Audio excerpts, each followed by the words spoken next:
Yeah, we have 14,000 frontline workers currently across the country, and excited to share our story with you. Over to you, B.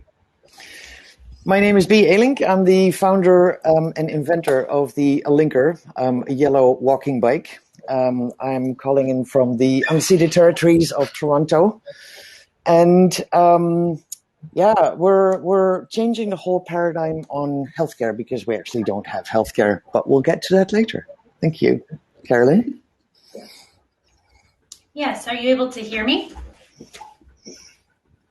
Loud and clear, yeah. Excellent.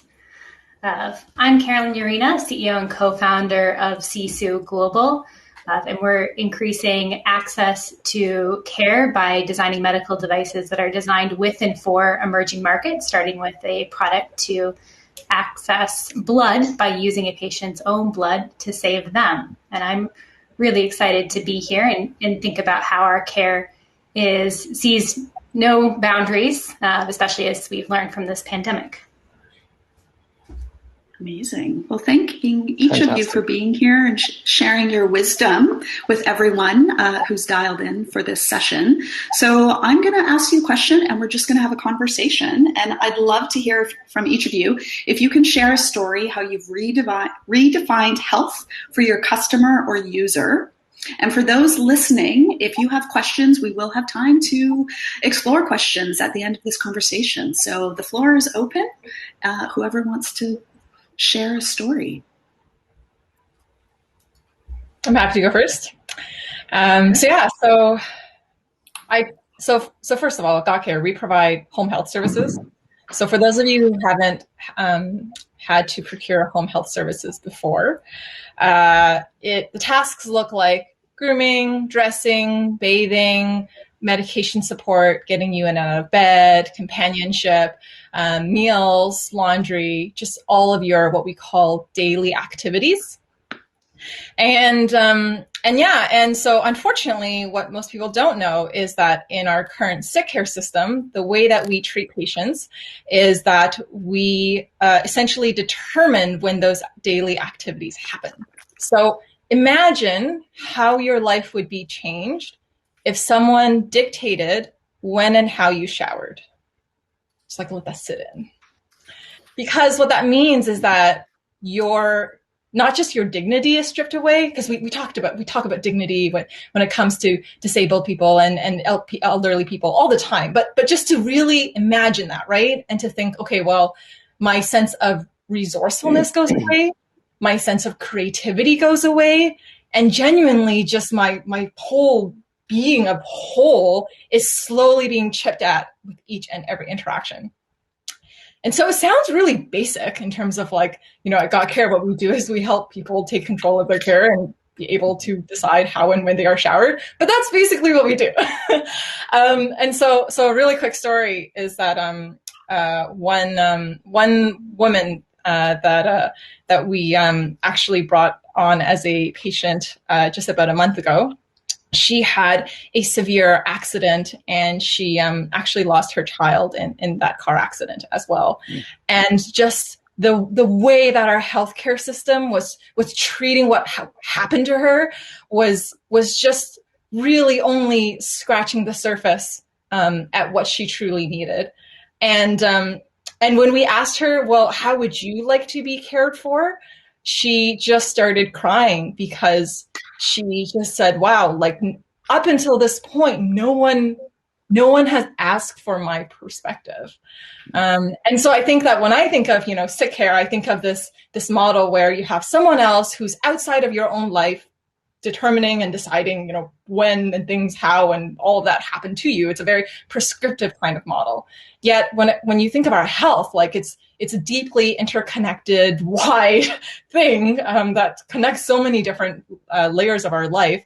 And so, to have someone else be able to just prescribe one thing to you, it feels disconnected. It feels, just genuine, and really, it doesn't make you feel cared for as a person. There's so many things in what you say, Jenny, that are very parallel to what we're doing. And I think it comes down to what we call a healthcare system which I don't think is, and you say it, a sick care system, and I love that language starts circulating over time. We have a reactive sick care system that only kicks in once we're sick. And yes, we need a sick care system because people get sick, but the predominantly medicating and money-making industry that the sick care industry has become is quite criminal, actually, because that makes 30% net profit over the back of sick people. And that just needs to be said. We don't have a healthcare system. If you call it a sick care system, you actually can turn around and say, like, okay, well, we're not going to focus on fixing that. It doesn't want to be fixed. It's already very healthy, very successful. But you can turn around and say, like, what do we need? How do we want to be cared for? And that's exactly what you're saying, like human-centered, not money-centered. We need health that is human-centered. And at the Alinker, that's the whole premise of how I designed the Alinker. It's not a medical device, a technical solution for a body with a problem. We're not a body with a problem. God damn it, let's stop that. We're not a body with a problem that needs to be fixed. We are human beings that, regardless how we move or what we look like or what we might have, it's not who we are. Who we are is full humans who want to be, active and engaged. And if you focus your company on that, we're not selling bikes. We're creating access to mobility, access to community, and access to healthy food, because that actually is what health comprises of. And when you do that and focus on what resonates with people, we have people calling us saying, like, I'm sorry, I don't have a disability, but can I please be part of your community? Because isolation is a way bigger problem than any of the physical stuff that people are dealing with. So when we focus on people just saying, like, this is the magic of SheEO, just asking each other, how are you doing today?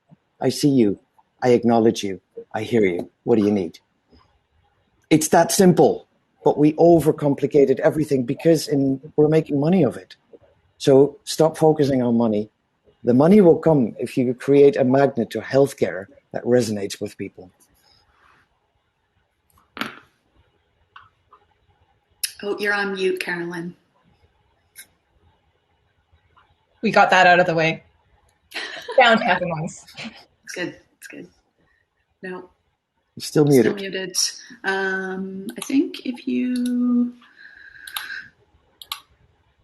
there's a little icon in the top left, settings icon, you have the ability to unmute yourself there as we explore this new platform.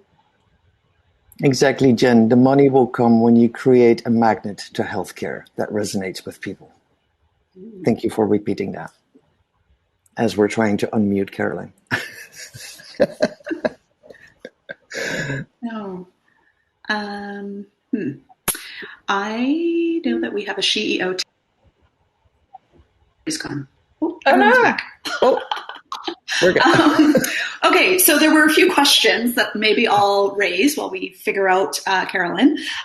So Chenny, there was a question on how you manage change in services and the traffic required by COVID. Yeah, so the way you manage change is by managing with people. And so what that means is getting on a call with people. And for us at the beginning of COVID, being very honest and saying, hi, we have no instructions. There's no instruction manual here, but let's figure out what is agreeable to all. And what we literally did, we printed a list of all of our patients and we called them one by one to figure out a custom solution for each person. And by doing so, some themes, patterns started to merge. Turns out our needs are not that dramatically different when you get to the core of it. And it's through those patterns that we said, well, it looks like the majority of people need X, Y, and Z. So let's just do that. And what we were able to do is because of that, within the first week, we had a whole remote and virtual care offering that didn't exist before. And it was completely co-created by our lovely frontline team and also our patients and their families. That's amazing. It's amazing what happened in a very short period of time, which in the previous world took much longer to have any sort of progress. B, there was a couple of questions on specifically what the Alinker works for outside of MS, but also do you have any new products in the mix upcoming? Yes, we have some new products, and the pandemic has had an effect on manufacturing. So new products are not going to be able to be produced for the next year or 2 years. So news on that, because we had children linkers. But I had to take them off the website because Taiwan, there's a whole story. But it's not happening right now. What was the first question? Specifically, does the Alinker work for people with ALS and other neurodegenerative diseases? Yes, the Alinker doesn't work for special diseases. The Alinker works for people that have a certain mindset about themselves. Yes, you do need to have some minimum things in place, that you can lift your leg a little bit to get over the saddle. Yes, you need to have some minimum things physically. But I've seen many people that I thought, that's going to be awesome for them. And it doesn't work because they're like, it's too yellow.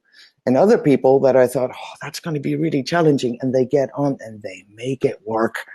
If they identify as an active person that's going to do whatever the fuck it takes to get on that thing and to make it work, it generally works. And it goes back to a sick care system that has conditioned us to want to fix something. And if we want to fix something, we don't want to put a lot of effort in. The sick care system, and I just saw something about preventive health. Preventive health has become a business. That's not preventive health care. Preventive health should be our wellness. What do we eat? How much do we move? And do we have access to community? Because that's where I can thrive as a human being. And yes, then you can get sick, you can get MS and whatever. And then you need to, see how that relates to the social determinants of health. And then medication is one of the things to address. But healthcare is not just scanning for breast cancer. That's called preventative health. That's business. That has nothing to do with health. Good point. There is a question for either one of you. If you are working with the public health departments, in brackets, government, public health is supposed to be promoting preventative health, but it is severely underfunded. I can start. So I think that what's missing, I'm trying to be polite. What's missing is that there aren't really clear pathways to collaborate with public organizations in meaningful ways.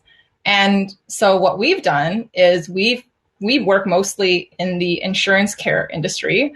And so what happens is we have people who call us for help from the LIN system, that's the public system, all the time. And so we just do pro bono work for when it comes in, because one of our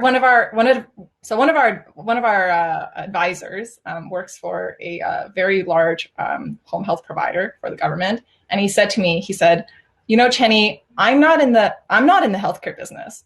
I'm in the government contract business. And so I think that until we can figure out better ways of collaborating, it's just such a lift on effort from an entrepreneur standpoint, that it's just easier to just do the thing and then wait for openings and opportunities in the ecosystem. Mm-hmm. There was a really great question on how do you connect with investors who are human-centered instead of money-centered? And I feel like all of these questions in this conversation is threading around the sort of elephant in the room, which we heard Prime Minister Trudeau share is the system isn't broken. It's working exactly as it was built to. So we completely need to build it so that it works for all. Well, you need to go back to the motivations of the systems. And if medical systems are private companies, then their first motivation is to make money. That means that health always comes at the second place, at least, if not further down. So the motivations of the systems is either to maintain the systems that have contracts with all sorts of companies that sort of feed the economy. We have to say those things. I mean, I'm always quite open about what I see, and it's very simple. If you 1 and 1 is 2, if something is made to make money, then people get crushed in the system. And so somebody mentioned here mental health, and that is a very big health, but also a systemic question. I don't believe in mental health issues. I actually think that this system is not designed for the well-being of people. So if you don't have a mental health issue at the moment, there's something wrong with you. I think we have a spiritual drought where people are just... Isolation is the biggest problem. I mean, the fact that we have in the UK a ministry for suicide, a ministry for isolation, a ministry for homelessness, we continue to focus on all the problems. They're not problems. The system is not designed for our wellness. So it keeps creating those problems because it makes money on the other side. So let's stop focusing on the problems and let's see how we can build something together. And then a lot of those problems don't appear anymore because we're actually in with each other, right? This is true. Welcome, Carolyn. Hi, Carolyn. It works. The floor is yours. Appreciate that. I've been able to follow along on a lot of the conversation, and I'm very glad to jump in with a little bit of taking and elevating the concepts that Chenny and Bea are bringing up here, and bringing them to a global scale as well. When we think about access to care, it's not just about what we see here in our own environments, but if we've learned nothing from the pandemic, one thing is that we've learned is that diseases see no boundaries, but a lot of our access to care is bound. And so when, for SISU Global, what the perspective we bring is that what if medical devices enabled access to care and enabled personalized care instead of increasing the inequities that we see?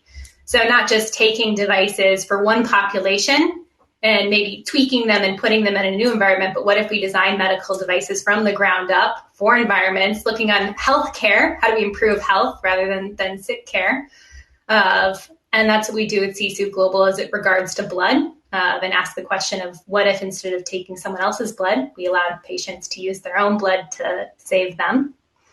And really looked at how can we have the best solution with the best devices and really scale that to a global market, global impact on what we're doing. So just injecting that in. I love it. So you are all ventures with SheEO, and you know that ask, give is a huge part of radical generosity. So what can we do? What do you need? What are your asks, each one of you? Let's hear it. Jen, you cut out there. Could you just repeat your last sentence? Oh, you yes. You left and came back really quickly. I'm back. We want to know your asks. Each one of you. Let's hear. How can we help? What do you need? The most direct way for me right now is to go to the session this afternoon that I do on finance. The Alinker is raising. We're not. I'm rephrasing that. But anyway, so come to that session because that's where we'll address a lot of the issues over 20 minutes of how you can get involved with the Alinker. Awesome. And otherwise, just email me, and I just put my email in the chat. Perfect. Carolyn, what about you? What's your ask? Yeah. So I think Bea brought up in terms of financing for SISU Global, and I know Vicky brought up the idea of re-envisioning how we finance our ventures and get more investment into women-founded, women-led, Indigenous-founded, minority-founded companies.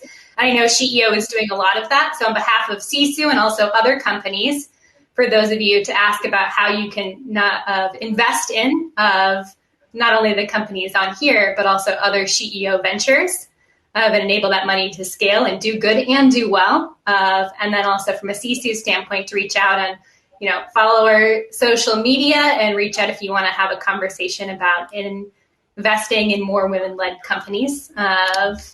I'd love to have that coffee chat over Zoom. Awesome. And so for us, so if you work in the hospital system, or if you are connected in the hospital system and you want to see home care at cost happen for your community, get in touch, because the way the system works is I need hospital champions internally, and I can connect the dots for you for an RFP and funding and all that jazz. So if you know someone who's interested, please get in touch with me. I'd be happy to chat. Really quickly, the gap that we see for hospitals is right now home care services are only connected 7 days, weeks, months after a patient is discharged. What we want to do is connect them to services before they're discharged. So that's the next step in our journey. Would love to chat with anyone out there who's really passionate about the same thing. There's definitely a lot of love for connection in the chat. There has been a question on if we can save the chat. Mm-hmm. I have asked Kari. I don't know. Is anyone familiar? I do not know this network. Okay. This is a good question we'll figure out. Not helpful. Oh, Caring is going to find out. Thank you, Caring. Amazing. This was so wonderful to hear from each of you. I know that, this could continue on. So thank you for each of you. And Carolyn, I'm so glad that you were able to get in and share your voice, because we need to hear all of the voices in making some change, some much needed change as humans, for humans. And thank you, everyone. Just be in touch. Send the emails. Just connect. We're friendly, and we like to connect. This is true. It is definitely not hard to get in touch with any of us. No, we're always there, always on. Thank you, Jen. Oh, you're welcome. It's exciting. Lots of love in the chats for all of you, for sharing your energies. It's wonderful. Thank you, everyone.